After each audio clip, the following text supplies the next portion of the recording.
Earnings season is here, and the early returns from Chipotle weren't great. Welcome to The Week in Restaurants, our weekly discussion of the biggest restaurant news stories of the week. I'm Senior Editor Joe Guszkowski, and I'm here with Executive Editor Lisa Jennings. And we've got some interesting news to discuss this week, including an attack on DEI at Cracker Barrel, a big beverage move by McDonald's, and later on Tech Check, a look at the effectiveness of loyalty programs.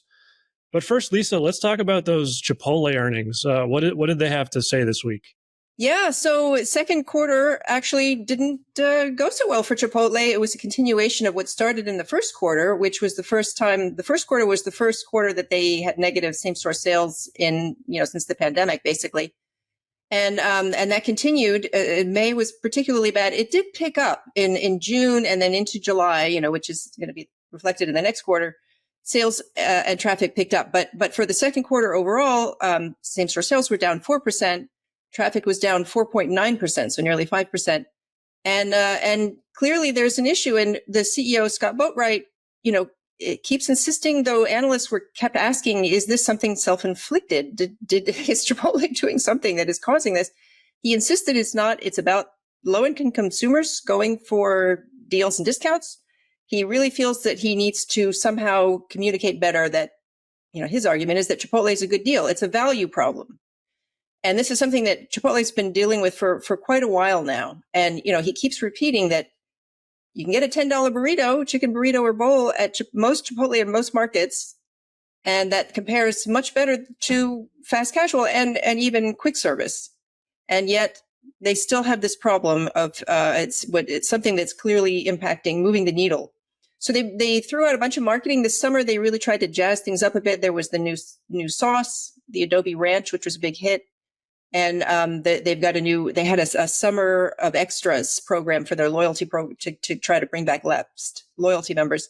And that definitely had an impact. So there's more coming from Chipotle, which is interesting. But, as Jonathan Mays wrote this week also, it was the brand that was kind of invincible. It didn't seem like anything could hurt Chipotle, but now they're really struggling like a lot of other chains are with this environment. Yeah. It seems like maybe the pricing issue, which has hit fast food already and has hit full service to an extent, is maybe just coming home to roost in fast casual. I mean, it seemed like for a while fast casual had an edge there because yes, it's a little more expensive, but the food quality is better and you're getting maybe a slightly better experience, but maybe that's finally, the time is up and they need to start really pushing value. Yeah, I agree. And, you can point to some other chains like Cava, for example, which is competing for, pretty much the same diner as Chipotle. And they haven't had this issue. So, Cava is doing much better than Chipotle is. Others are not. And it really is clearly there's people out there who are worried about their wallets right now. And so, and they're making choices based on that. And you're not going to see Chipotle doing the kind of discounts that you would see at a McDonald's or any of the other chains. So that's where they really have to figure out, how they're going to communicate a value message without necessarily offering, $5 burritos or anything like that. So we'll see what they do. Well, you mentioned the loyalty program, and I would bet that they'll push that more, try to drive signups and do fun things with the members to drive traffic. Right. And that program apparently really worked. I think they got something like 14 million more signups, which is pretty impressive, for a program. And it was really just offering, it was summer of extras, extra stuff, more things that you could get to reward loyalty. And the loyalty, as you've written about a lot, everybody's got a loyalty program now. So it's you really have to kind of compete for people's attention with what you're offering. Exactly. Yeah, I'll get into that a little bit on Tech Check, but yeah, it's really saturated. So you can't just set it and forget it. You really have to be engaged with those programs to keep people interested. Yeah. So Joe, you had a fantastic story this week that was really interesting about how the anti-DEI effort has now arrived at the restaurant world. It's been out there for a while, but now we're seeing Cracker Barrel. Tell us what happened. Yeah. So Cracker Barrel was hit with a call for an investigation into its DEI policies from this group called America First Legal, which is a legal nonprofit founded by Stephen Miller, the Trump aide. And it's really been on this crusade to attack and challenge corporate DEI policies. Over the past year, it's gone after some of the big airlines. It went after Disney, and now it has turns its attention to Cracker Barrel, which it says has some DEI language and policies, within its corporate materials that are discriminatory. It pointed to the company's efforts to, have a more diverse workforce and some resource groups that Cracker Barrel offers for employees from minority groups. As a group for Black employees, for female employees, that is geared towards career development. So, as you mentioned, this has been a big push by the Trump administration to crack down on DEI, both within the federal government, and it's having this ripple effect on private corporations. I mean, there's a long list of companies that have rolled back their policies, including Target, including McDonald's earlier this year, which, sort of ended some of its DEI goals. So they've decided to pick on Cracker Barrel here, which I'm not sure exactly why they've chosen Cracker Barrel. I can't really speak to how its policies compare to other restaurants. That's where we're at. Cracker Barrel has not commented on this, so I cannot speak to their, response. I'm sure it's no coincidence that Cracker Barrel is led by a woman and has been for some time. So Julie Fells-Messino is the CEO there. The fact that they're basically, the argument is that it's discriminatory to single out anybody for either gender or race or any of these issues that would be considered diversity.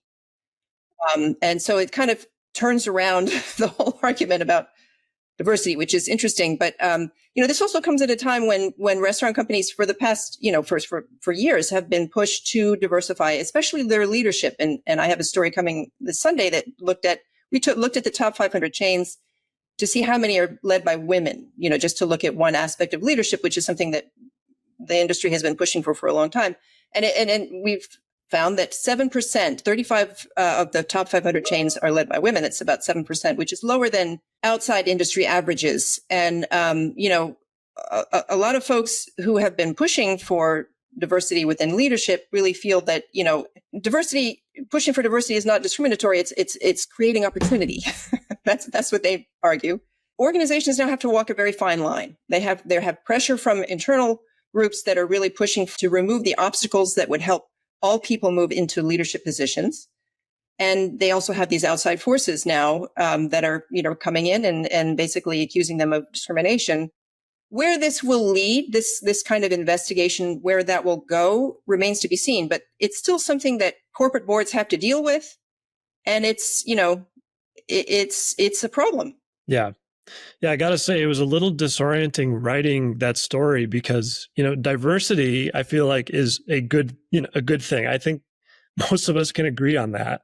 And it just felt so strange to be writing about a company who is being attacked for promoting diversity and pursuing that. I mean, I think it's just a little crazy. But like you said, yeah, companies are walking a fine line. I think McDonald's has adopted what it's calling the golden rule policy, which is to treat everyone fairly, so whatever that means. Some of this just seems to come down to semantics, because if you take the language out of your corporate mission, does it still mean that you can't actually do those things? I mean, how are these groups going to find out what you're actually doing, behind closed doors? So I don't know.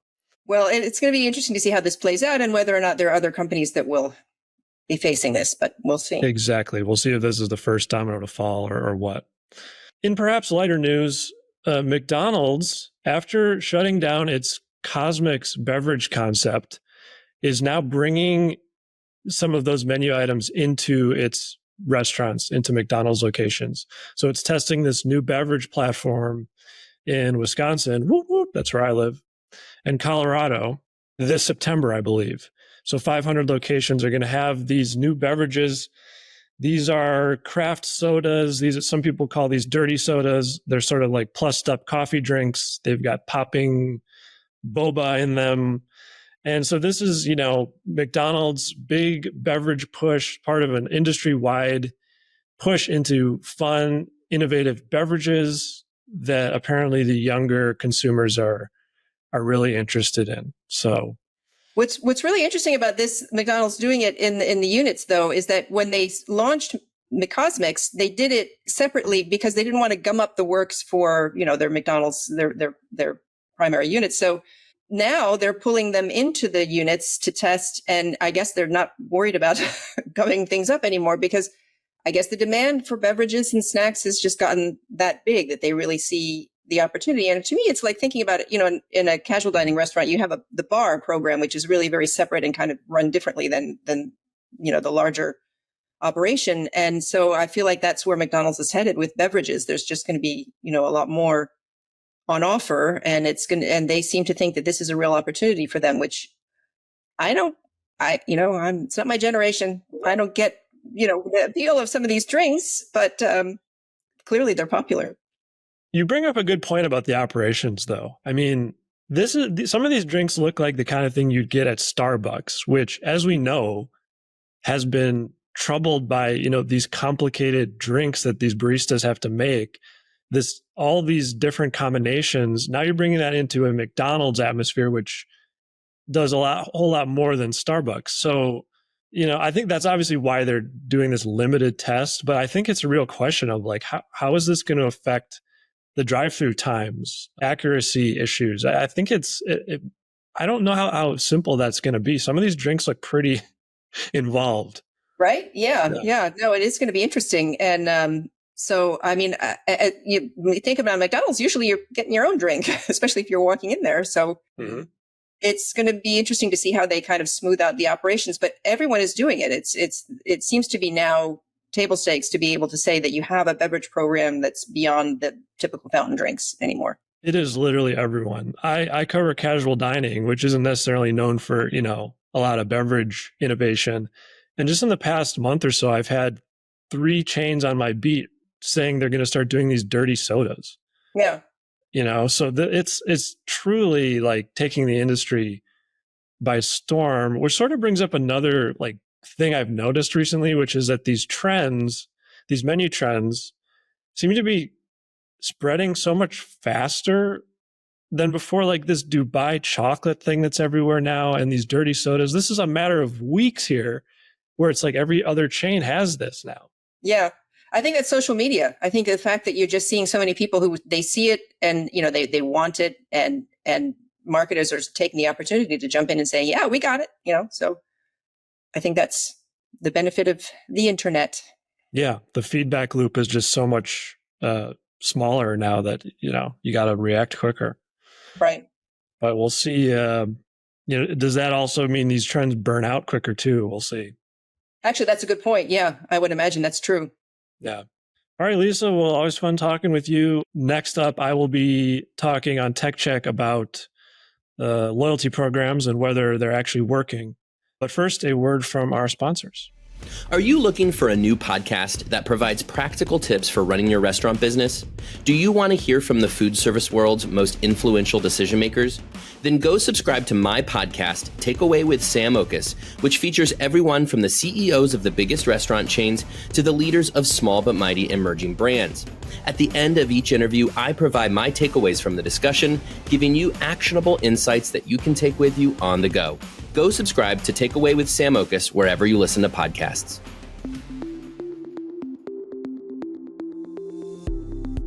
Hello and welcome to Tech Check, where I, Joe Guszkowski, talk really fast about one big topic in restaurant tech. This week, are loyalty programs working? Restaurant loyalty programs have become extremely popular as brands look to drive traffic and frequency, but they've always faced a kind of chicken or egg question. Do loyalty programs make customers visit more often, or do customers who visit often simply join loyalty programs? It has proven to be a tough question to answer. Researcher Circana recently looked at the 4 largest restaurant loyalty programs in the US. It found that overall loyalty traffic doubled from 2019 to 2024, but it could not determine whether that growth was incremental or if it simply came from increased loyalty signups over that time. Circana concluded that loyalty programs are still worth it, but restaurants have to make them active and engaging to keep customers interested. What I would suggest is that while loyalty programs can be a useful tool, they won't make up for bad food or poor service. And I wonder why more brands don't just focus on that and let the traffic follow. just ask In-N-Out, which has good food, friendly service, reasonable prices, and no loyalty program. And that'll do it for this edition of The Week in Restaurants. Be sure to tune in every week and subscribe on Apple Podcasts or Spotify. Thanks for listening, and we'll talk to you next week.